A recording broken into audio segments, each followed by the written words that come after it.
नमस्कार, मुद्दा में देख रहे हैं आप। आपके साथ मैं हूं अर्पिता आर्या। बीजेपी ने अपने कार्यकर्ता पर हुए हमले के विरोध में आज दमदम के निमिता इलाके में विरोध प्रदर्शन किया। इस दौरान बीजेपी के महिला कार्यकर्ताओं ने ममता सरकार के खिलाफ जमकर नारेबाजी करने के साथ साथ जय श्री राम के नारे भी लगाए।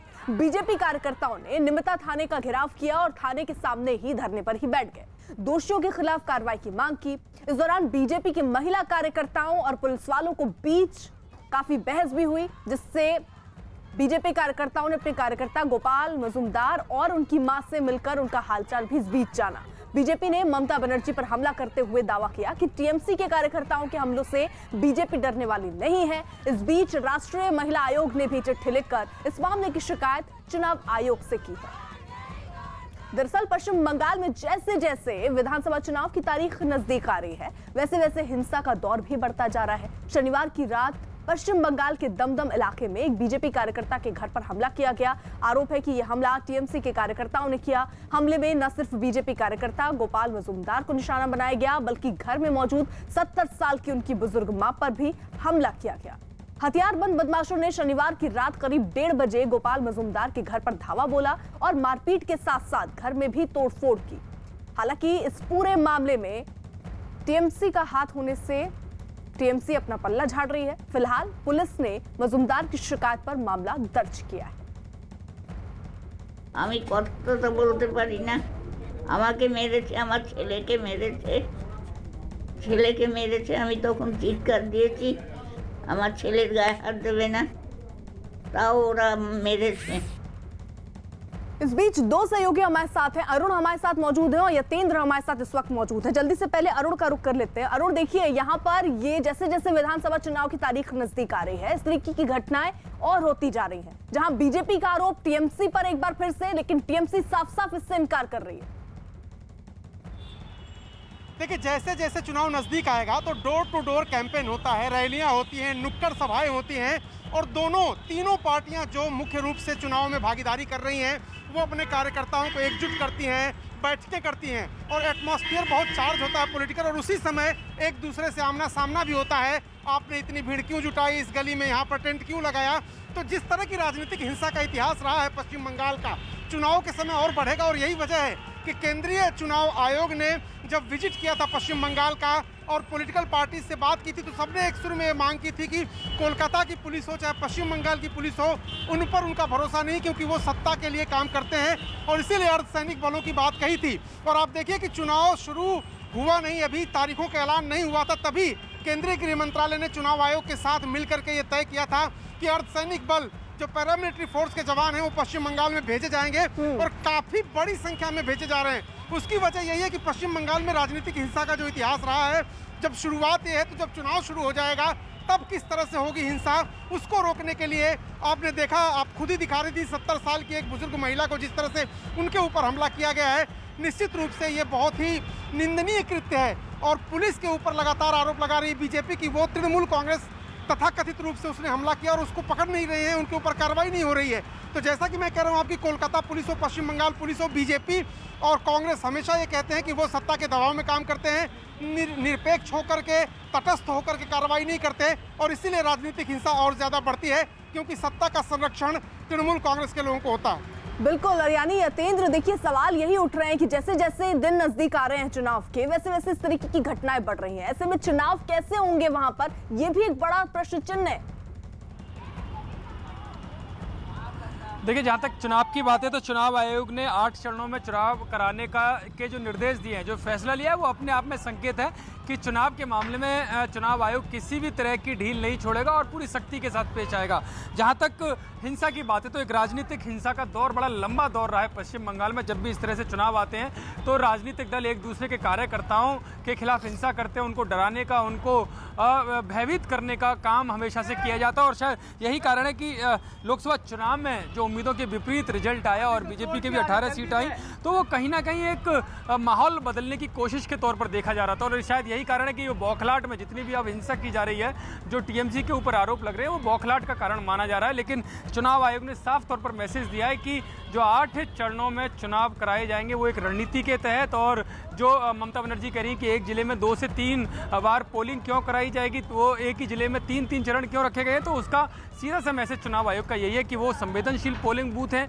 6,500 से ज़्यादा पोलिंग बूथ पूरे पश्चिम बंगाल में चयन किए गए, उनका जो संवेदनशील उसमें आते हैं। तो चुनाव आयोग ने जो पैरामिलिट्री फोर्सेस लगाने के जो निर्देश दिए हैं, वो साफ तौर पर मैसेज दिखाता है कि कोई ढील नहीं दी जाएगी और सख्ती से पेश आया जाएगा। बिल्कुल। और रहिए जरा साथ, देखिए दमदम में बीजेपी कार्यकर्ता के घर पर हुए हमले और उनकी मां के साथ मारपीट पर केंद्रीय मंत्री प्रकाश जावड़ेकर ने ममता सरकार और टीएमसी पर निशाना साधा।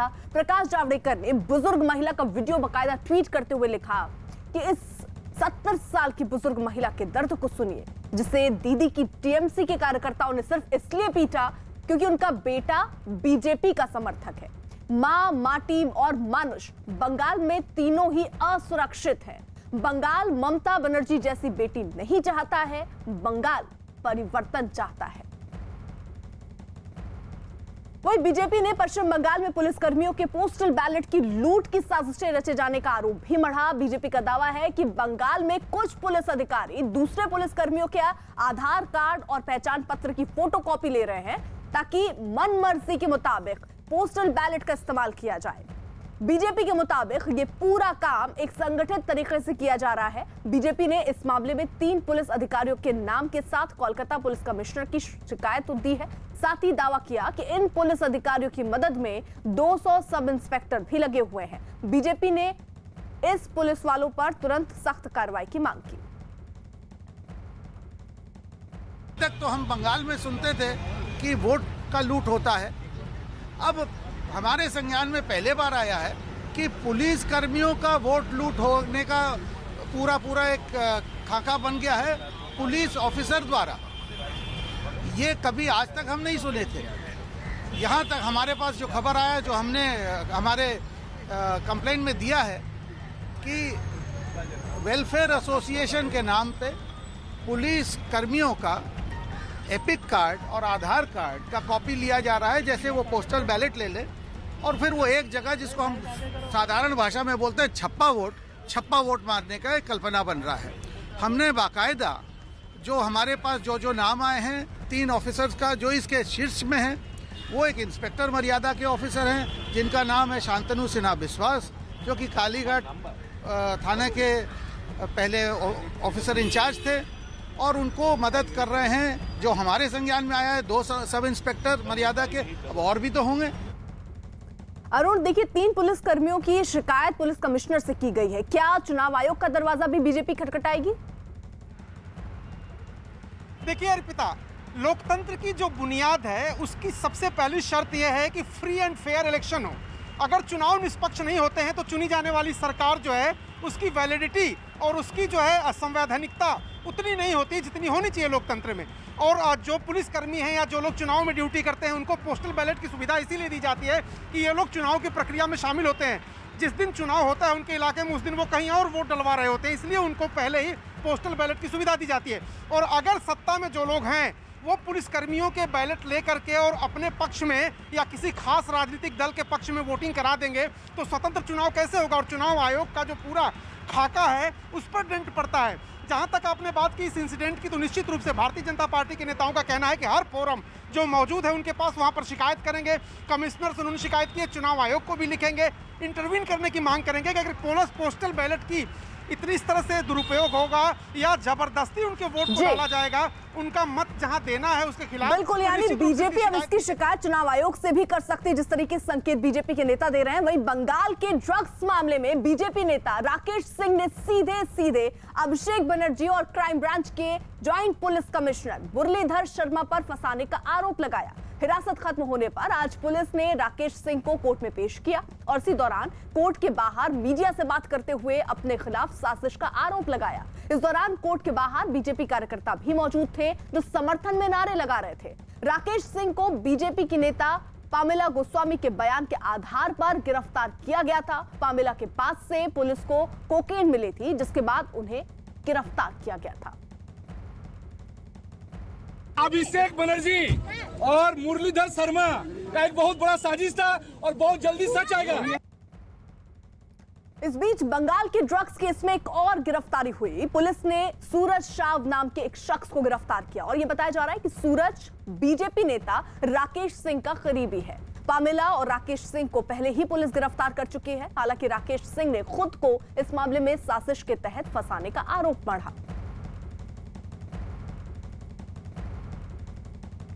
वहीं बंगाल में सियासी हिंसा थमने का नाम नहीं ले रही है। इस बार दमदम से डराने वाली खबर आई, जहां बीजेपी कार्यकर्ता के घर में घुसकर हथियार बंद बदमाशों ने ऐसा तांडव मचाया कि पूरा परिवार डरा और सहमा है।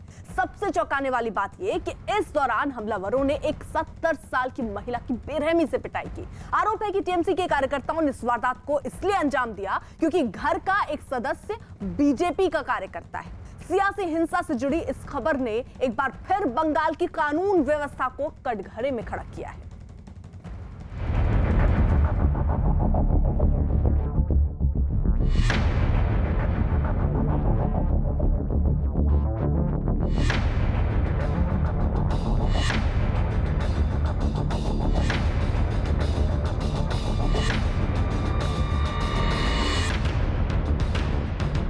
আমি কত তো বলতে পারি না, আমাকে মেরেছে, আমার ছেলেকে মেরেছে। बंगाल में सियासी रंजिश की खौफनाक तस्वीरें। आधी रात के बाद बीजेपी कार्यकर्ता के परिवार पर हमला।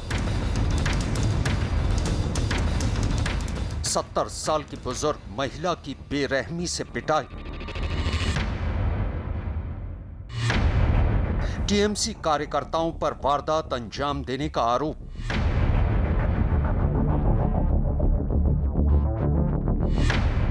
फिर सवालों में बंगाल की कानून व्यवस्था।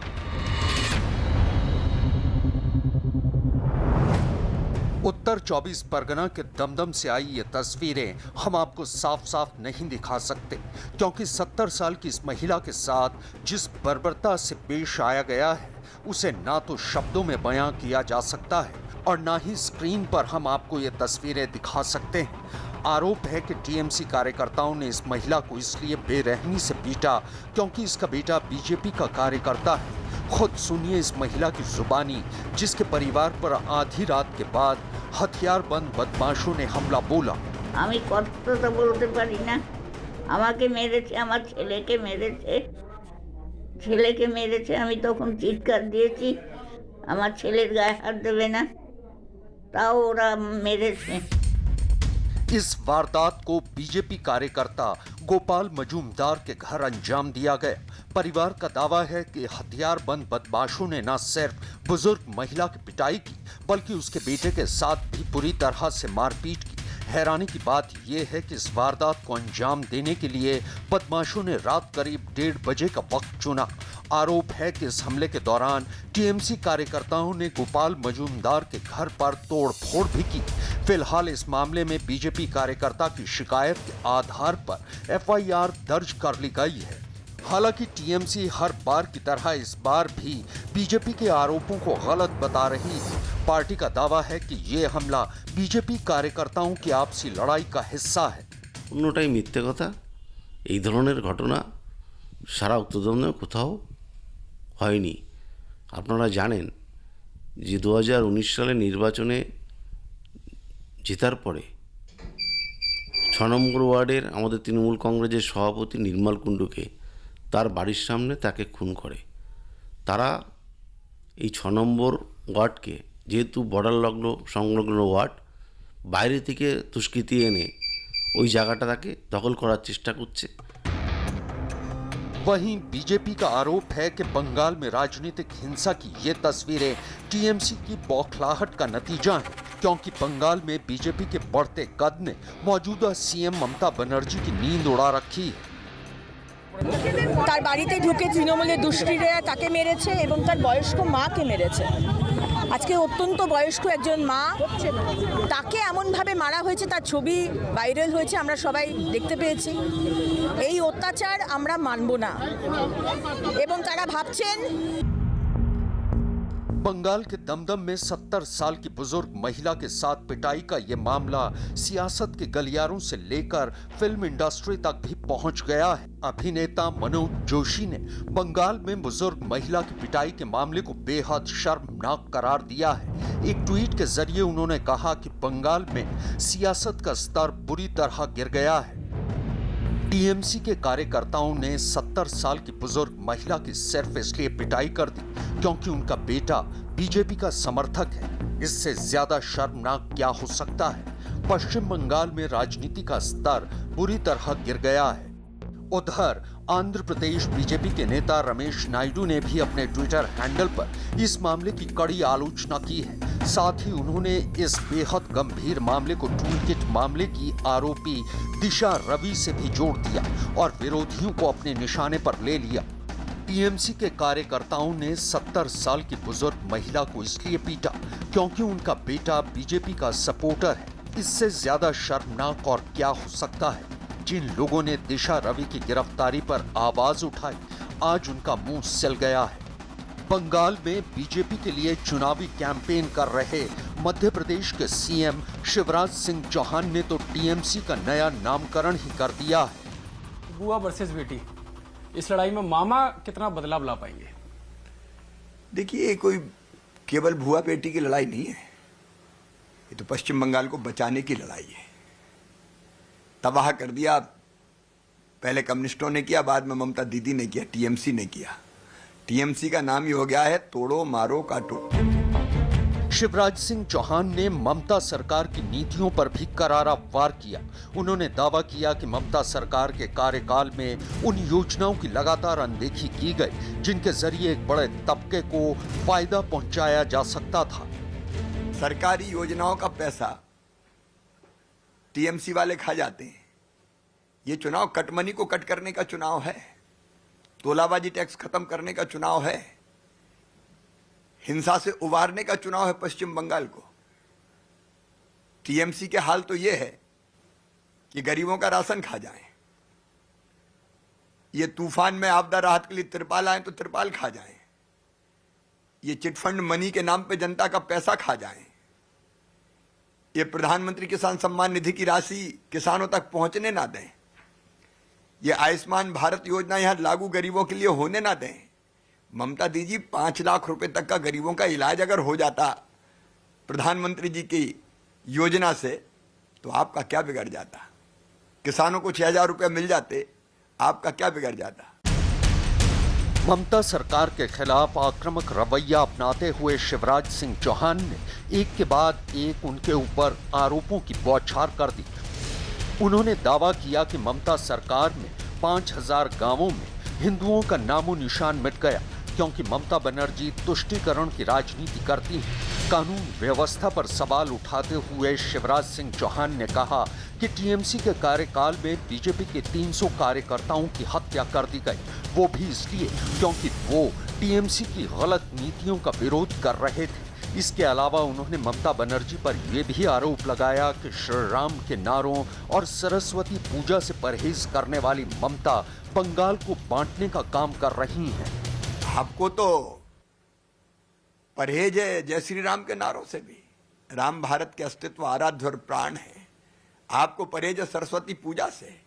आपने बंगाल को बांट दिया हिंदू और मुस्लिम में। 5,000 से ज्यादा गांव ऐसे हो गए जहां हिंदुओं का नामो निशान नहीं है और आप तुष्टीकरण की राजनीति करते हैं। एक बार अंग्रेजों ने बांटा था, दूसरी बार आपने बांटने की कोशिश की, लेकिन बंगाल की जनता इसको सफल नहीं होने देगी। ममता बनर्जी के कुछ बोल भी बिगड़ते हुए नजर आ रहे हैं शिवराज जी। उनका कहना है कि जो गुंडे हैं जो वो बंगाल में शासन नहीं कर सकते हैं, गुजरात बंगाल नहीं चलाएगा। अब गुंडा गर्दी कौन कर रहा है ये सारा देश जानता है। 300 कार्यकर्ता भारतीय जनता पार्टी के बलिदान हुए। ममता दीदी, 300 कार्यकर्ता हमारे मार दिए गए केवल इसलिए कि वो भारतीय जनता पार्टी के कार्यकर्ता थे, केवल इसलिए कि वो टीएमसी की गलत नीतियों का विरोध कर रहे थे, केवल इसलिए कि वो लोकतंत्र बचाने के लिए काम कर रहे थे, भ्रष्टाचार के खिलाफ आवाज उठा रहे थे। दरअसल जिन 5 राज्यों में विधानसभा चुनाव होने जा रहे हैं, उनमें बंगाल अकेला ऐसा राज्य है जहां कानून व्यवस्था को बनाए रखना प्रशासन के लिए चुनौती से कम नहीं है। यही वजह है कि बंगाल चुनाव में हिंसा को लेकर बेहद सख्ती बरती जा रही है। प्लान ऑफ एक्शन के मुताबिक बंगाल में अर्धसैनिक बल की कुल 125 कंपनियां तैनात होंगी, जिनमें बंगाल के अलग अलग जिलों में अर्धसैनिक बल के कुल 11,000 जवान तैनात किए जाएंगे। चुनावों में किसी तरह की गड़बड़ी और हिंसा से बचने के लिए सीआरपीएफ की 60 कंपनियां, बीएसएफ की 25 कंपनियां, एसएसबी की 20 कंपनियां, सीआईएसएफ की 5 कंपनियां और आईटीबीपी की भी 5 कंपनियां बंगाल के सियासी अखाड़े में मोर्चा संभालेंगी। इतनी भारी भरकम फोर्स के बीच बंगाल में चुनाव होने का मतलब यही है कि बंगाल में चुनाव के दौरान भी हिंसा की आग भड़क सकती है। ये एक बड़ी वजह है कि चुनाव आयोग के निर्देश पर बंगाल के उन तमाम जिलों में बड़ी फोर्स का डिप्लॉयमेंट हो रहा है जहां हिंसा होने की सबसे ज्यादा संभावना है। फिलहाल चुनावों से पहले जो तस्वीरें लगातार आ रही हैं, वो अपने आप में किसी चुनौती से कम नहीं है, क्योंकि कानून व्यवस्था से बेखौफ होकर वारदात को अंजाम देने का सिर्फ और सिर्फ एक मतलब है, और वो है कि बंगाल में गुंडा तंत्र इस कदर हावी हो चुका है कि पुलिस प्रशासन भी इस तंत्र के आगे बेबस है।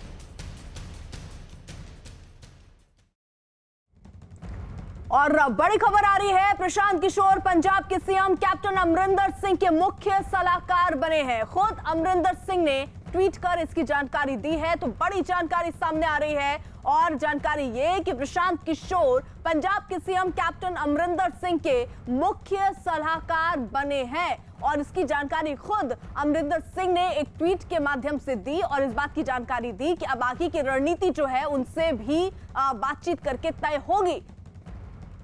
विक्रांत यादव हमारे साथ हमारे सहयोगी जुड़ चुके हैं। यानी विक्रांत, खुद इस बात की मोहर कैप्टन अमरिंदर ही लगा रहे हैं ट्वीट करके। देखिए, बिल्कुल मुख्यमंत्री ने ये ट्वीट करके जानकारी दी है कि प्रशांत किशोर ने उनके प्रिंसिपल एडवाइजर यानी मुख्य सलाहकार के रूप में ज्वाइन किया है। और पंजाब में भी 2022 में चूंकि विधानसभा चुनाव भी आना है, पूरा एक बड़ा आंदोलन किसानों का चल रहा है, तो उसके बाद किस तरीके की राजनीति रहेगी, आम आदमी पार्टी भी वहां पर सक्रिय रहती है। आपको याद होगा जब दिल्ली का चुनाव हुआ था तो दिल्ली के मुख्यमंत्री आम आदमी पार्टी के साथ भी प्रशांत किशोर जुड़े थे, लेकिन पंजाब में उन्होंने साफ कर दिया है, इस ट्वीट से साफ हो रहा है कि पंजाब में वो कैप्टन के साथ ही रहेंगे। और सरकार, पंजाब सरकार का वो चूंकि काम देख रहे हैं, तो आने वाले समय में चुनाव का भी पूरा काम प्रशांत किशोर की देखरेख में देखा जाएगा। अभी फिलहाल भी डीएमके तमिलनाडु में जो है, जहां डीएमके मुख्य विपक्षी दल है और इस बार सत्ता में आने के लिए चुनाव लड़ रही है, उनका भी काम देख रहे हैं। और साथ साथ ममता बनर्जी का पश्चिम बंगाल में काम टीएमसी का प्रशांत किशोर देख रहे हैं। तो अब पंजाब सरकार का भी मुख्य सलाहकार, मुख्यमंत्री के मुख्य सलाहकार के रूप में वो काम करेंगे। तो साफ दिखाई दे रहा है कि आने वाले दिनों में जब पंजाब में चुनावी गतिविधियां बढ़ेंगी, तो वहां पर कांग्रेस का जो चुनावी प्रबंधन का काम होगा वो भी प्रशांत किशोर की देखरेख में होगा। बिल्कुल, और जिस तरीके से ये जानकारी देखिए खुद ट्वीट करके ही अमरिंदर सिंह ने ये दी कि अब सलाहकार मुख्य तौर पर वो होंगे। वहीं प्रशांत किशोर पंजाब के सीएम कैप्टन अमरिंदर सिंह के मुख्य सलाहकार बने। खुद अमरिंदर सिंह ने इसकी ट्वीट करके जानकारी दी। अब जरा तस्वीरें सुबह की दिखा देते हैं। सबसे पहले आज सुबह की वो सुपर एक्सक्लूसिव तस्वीर आपको दिखाते हैं, जब आज सुबह प्रधानमंत्री एम्स में पहुंचे थे। खास बात यह थी कि पीएम की सुरक्षा के लिए कोई रूट नहीं लगाया गया था, जिससे किसी को इस बात का पता नहीं चल पाया और ना लोगों को कोई असुविधा हुई। जिस समय सुबह हो रही थी तभी पीएम का काफिला एम्स में पहुंच गया। प्रधानमंत्री भी आम लोगों की तरह से एम्स के उस वार्ड में पहुंचे जहां कोरोना की वैक्सीन लगनी थी। पीएम के एम्स पहुंचने के कुछ ही देर पहले वहां ड्यूटी पर मौजूद नर्स को पीएम के आने के बारे में जानकारी दी गई, और प्रधानमंत्री ने वैक्सीन की पहली डोज लगवाने से पहले खुद ही फॉर्म भरकर वैक्सीन लगवाने की हामी भरी।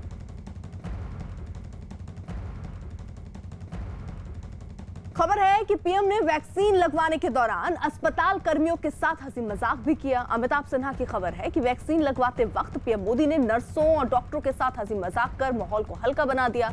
जब पीएम मोदी एम्स पहुंचे तो वहां नर्स और डॉक्टर उन्हें देखकर हैरान हो गए, क्योंकि किसी को पीएम के बिना तय कार्यक्रम के वहां पहुंचने की कोई उम्मीद नहीं थी। जब पीएम ने एम्स के स्टाफ को हैरान परेशान देखा तो वो माहौल को हल्का बनाने के लिए उनसे बातचीत करने लगे, जिसकी शुरुआत उन्होंने सबके नाम और घर के बारे में जानकारी लेने से की। इसके बाद हंसी का फव्वारा तब फूट पड़ा जब पीएम ने नर्स से पूछा कि कहीं वो जानवरों वाले सिरिंज का इस्तेमाल तो नहीं करेंगी। नर्स ने नहीं कहा, लेकिन वो पीएम का सवाल पूरी तरह से समझ नहीं पाई। इसके बाद पीएम ने कहा कि नेता मोटी चमड़ी के होते हैं और कहीं ऐसा तो नहीं कि उनके लिए कोई मोटी सिरिंज इस्तेमाल करेंगी। ये सुनते ही नर्सों की हंसी छूट पड़ी और वहां का पूरा माहौल हल्का हो गया। वैक्सीन लगवाने के बाद पीएम ने नर्सों से कहा कि उन्हें तो पता भी नहीं चला कि कब और कैसे इंजेक्शन लग गया।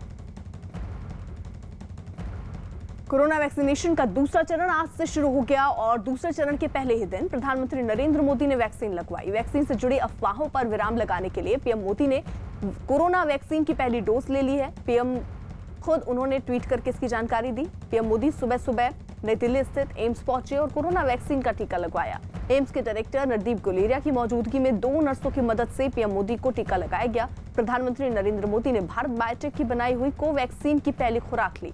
दिल्ली के एम्स में काम करने वाली पुदुचेरी की नर्स पी निवेदा ने पीएम को वैक्सीन लगाई। मोदी ने कोरोना की वैक्सीन सुबह 6:25 पर लगवाया। पीएम मोदी ने वैक्सीन लगवाकर आम लोगों को संदेश देने की भी कोशिश की। पीएम के वैक्सीन लगवाने से लोगों को भरोसा वैक्सीनेशन अभियान पर बढ़ेगा। अब आपको बताते हैं कि पीएम मोदी के वैक्सीन लगने के आखिरकार क्या मायने हैं। खुद वैक्सीन लेकर पीएम ने यह बताने की कोशिश की कि वैक्सीनेशन पूरी तरह से सुरक्षित है। इससे टीकाकरण अभियान को तेज करने में मदद मिलेगी। पीएम के इस कदम से वैक्सीनेशन से जुड़ी अफवाह पर लगाम लगेगी। पीएम पर सवाल उठाने वाले विपक्ष को जवाब मिलेगा। स्वदेशी वैक्सीन पर लोगों का भरोसा बढ़ेगा। विदेश में भी भारत की वैक्सीन की साख बढ़ेगी। वैक्सीन को लेकर लोगों के मन में आया डर खत्म होगा। वैक्सीनेशन के लिए 45 से ऊपर की उम्र गंभीर जो मरीज हैं और 60 से ऊपर के लोगों का रजिस्ट्रेशन बढ़ेगा। वैक्सीन की सफलता से देश के डॉक्टर और वैज्ञानिकों पर विश्वास और मजबूत होगा। स्वदेशी वैक्सीन से देश को कोरोना मुक्त बनाने में मदद मिलेगी। हालांकि प्रधानमंत्री की वैक्सीन लगवाने पर भी कांग्रेस ने उन पर निशाना साधने का मौका ढूंढ निकाला। कांग्रेस नेता राशिद अल्वी ने इस टीके को चुनावी टीका करार दिया। कांग्रेस नेताओं के आरोपों पर बीजेपी ने जोरदार पलटवार किया। केंद्रीय मंत्री रविशंकर प्रसाद ने बाकायदा तंज कसा और कहा कि राहुल गांधी जिस तरह के चाहें उस तरह के कपड़े पहनकर वैक्सीन लगवा सकते हैं। ये वैक्सीन थी या इलेक्शन कैंपेन था? एक नर्स केरला की, एक नर्स पांडिचेरी की, गमसा आसाम का, और 28 दिन के बाद जब प्रधानमंत्री दूसरी वैक्सीन लगवाएंगे तो वो तमिलनाडु और बंगाल की नर्सेज से होंगी। अगर इलेक्शन कैंपेन का यही तरीका है तो फिर हर राजनीतिक दल को यही तरीका अपनाना चाहिए। एक बार तो आप भी वैक्सीन लगाइए ना। मैं कांग्रेस के नेताओं को एक ही बात कहूंगा, आप वैक्सीन लगाइए तो जो चारों जगह चुनाव उसके कपड़े पहन के जाइए। हम कुछ नहीं बोलेंगे, मैं सीरियसली बोल रहा हूं। राहुल गांधी जिस दिन वैक्सीन लगाएं, दिल्ली में जाएं, कहीं जाएं, तो जहां जहां चुनाव है मुंडू पहन लें, गमछा ले लें, बंगाल की धोती पहन लें, कहीं की टोपी पहन लें, उनको स्वागत है। उधर पश्चिम बंगाल कांग्रेस के अध्यक्ष अधीर रंजन चौधरी ने पीएम के कोरोना वैक्सीन लगाने पर सवाल उठाए। इसे चुनावी वैक्सीनेशन बताया। ये मानते हैं कि नरेंद्र मोदी जी एक गुड कम्युनिकेटर है। जो काम उन करते हैं हर काम में एक संदेश भेजते हैं। तो आज जब वैक्सीनेशन की ये छवि मेरे पास आए तो मैंने देखा कि उन्होंने एक गमछा पहने हैं और केरल और तमिलनाडु की नाच को भी उन मदद ले रहे हैं। तो मैंने संयोग से, ऐसा नहीं, मैंने सोचा कि ये संयोग से देखो 3 स्टेट में चुनाव हो रहे हैं और 3 स्टेट के साथ मोदी जी का आज की जो उनका वैक्सीनेशन इसके साथ संयोग से कोई जुड़ा हुआ लगता है। प्रधानमंत्री की वैक्सीन लगवाने को केंद्रीय स्वास्थ्य मंत्री डॉक्टर हर्षवर्धन ने लोगों को प्रेरणा देने वाला कदम बताया। बड़ा वैक्सीनेशन का प्रोग्राम आज से शुरू हुआ है। हालांकि पहले से ही ये चल रहा है, लेकिन प्रधानमंत्री ने सुबह सुबह एम्स में टीका लगवाया। इससे क्या मैसेज जाता है? नहीं, मैसेज तो देखिए, प्रधानमंत्री जी तो एग्जाम्पल से लीड करते हैं। सारे देश के लोगों को कॉन्फिडेंस भी आए वैक्सीन के प्रति और स्वयं उसके लिए अगर कोई मान लो कोई कहता है कि ये खतरनाक है या ये वैक्सीन जो है इसमें कमी है, तो प्रधानमंत्री जी ने खुद उसको लेकर सारे देश को एक बड़ा पवित्र संदेश दिया है। और मैं समझता हूँ कि सारे देश के लोग जब आगे बढ़कर जिस ग्रुप को अब वैक्सीन मिलना है वो आएंगे, तो कोविड के खिलाफ जंग में जो हमें पहले ही उनके नेतृत्व में अभूतपूर्व सफलता मिल रही है, उसमें और ज़्यादा सफलता में 4 चांद लगेंगे। वहीं बीजेपी नेता जफर इस्लाम ने ट्वीट कर लिखा कि समाज की सेहत की चिंता करने वाले प्रधानमंत्री ने आज कोरोना की वैक्सीन लगवा ली है। गौर करने वाली बात यह है कि वीआईपी कल्चर से दूर प्रोटोकॉल के हिसाब से ली। ये मर्यादा का भी पालन है और उनको जवाब भी है जो स्वदेशी वैक्सीन पर सवाल उठा रहे हैं। वैक्सीनेशन के दूसरे चरण के पहले दिन उपराष्ट्रपति वेंकैया नायडू ने चेन्नई में वैक्सीन लगवाई, जबकि बिहार के मुख्यमंत्री नीतीश कुमार ने पटना में और ओडिशा के सीएम नवीन पटनायक ने भुवनेश्वर में टीका लगवाया। राजस्थान के राज्यपाल कलराज मिश्र ने जयपुर में वैक्सीन लगवाई। बीजेपी सांसद रीता बहुगुणा जोशी ने प्रयागराज में कोरोना की वैक्सीन लगवाई। उधर गुजरात के सीएम विजय रूपाणी की पत्नी अंजलि रूपाणी ने गांधीनगर में कोरोना का टीका लगवाया।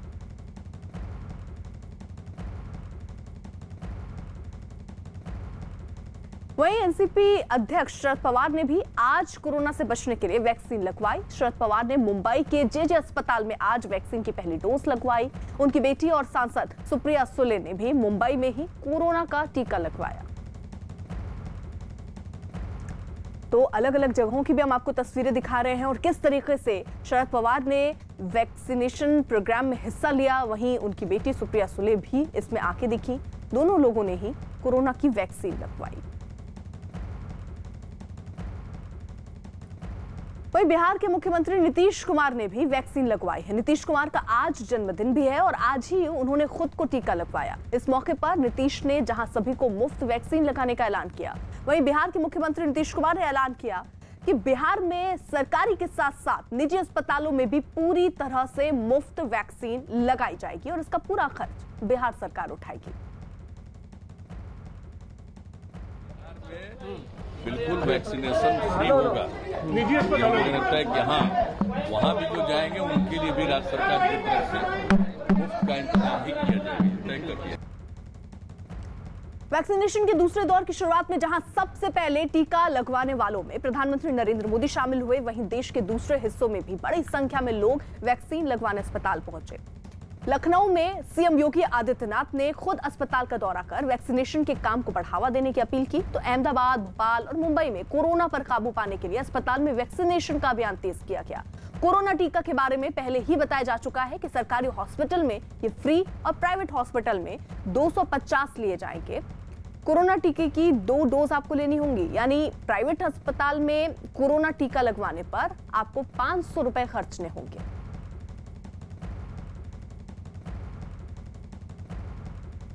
और बड़ी खबर उत्तर प्रदेश से, जहां से रोहिंग्या समुदाय के 2 लोगों को गिरफ्तार किया गया है। पुलिस ने हसन अहमद नाम के घुसपैठियों को नोएडा से और उसके भाई साहिल मोहम्मद को उन्नाव से गिरफ्तार किया। इन दोनों के पास से भारत के पासपोर्ट के साथ 5 लाख रुपए बरामद किए गए। पुलिस के मुताबिक एक गिरोह इन लोगों को म्यांमार से रोहिंग्या घुसपैठ कराकर लाया और अब इन लोगों से पूछताछ कर इनके और साथियों की भी तलाश की जा रही है। फिलहाल 2 लोग गिरफ्तार हुए हैं। भारतीय पासपोर्ट भी इनके पास से बरामद हुआ है।